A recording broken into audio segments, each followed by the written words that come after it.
Hey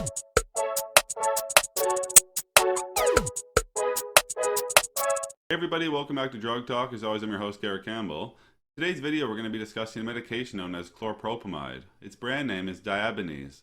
And before I talk about the medication itself, just keep in mind that this channel is for information purposes only and not to be used as a source for recommendations for your personal health care. In this presentation, we'll discuss the mechanism of action or how this medication works, indications or reasons we would prescribe this medication to a patient, followed by contraindications or reasons we would not be able to prescribe Chlorpropamide. We'll then touch on example of dosing and then finish it off with side effects with percentages. I've put together some slides to go over this information. Let's just jump right into it. So the first thing to discuss here would be the mechanism of action or how this medication works.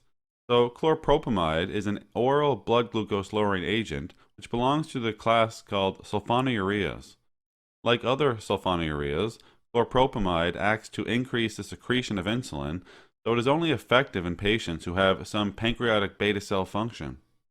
In terms of indications or reasons we would prescribe this medication to a patient, we would often see this medication prescribed in the treatment of type 2 diabetes mellitus. With respect to contraindications or reasons we would not be able to prescribe Chlorpropamide, we wouldn't give this medication to a patient who had a hypersensitivity to Chlorpropamide or to any other component of the formulation. If a patient had diabetic ketoacidosis with or without coma, they would also not use this medication as it should be treated with insulin.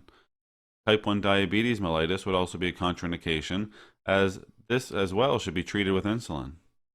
Now for dosing with Chlorpropamide, so in type 2 diabetes mellitus, the initial dose would be 250 milligrams orally, daily, usually as a single dose with breakfast. The maintenance dose falls between 1 and 500 milligrams orally, daily, and the maximum dose would be 750 milligrams per day. As with all medications, there are some side effects or adverse reactions that patients may experience while using Chlorpropamide. We'll go over some of those here now. Some patients may experience hypoglycemia or low blood sugar.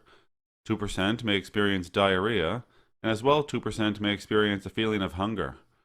Less than 2% of patients may experience a loss of appetite, and nausea seems to happen less than 5% of the time. Vomiting happens less than 2% of the time. Alright everybody, that's all we're going to talk about today with Chlorpropamide or Diabinese. As always, I'm very thankful you took the time to go by and watch one of my videos. If you found the information valuable and you'd like to help grow this channel, remember you can like the videos, share the videos, most importantly subscribe to the YouTube channel. There's also some links in the description you can check out as well. So for today, take care.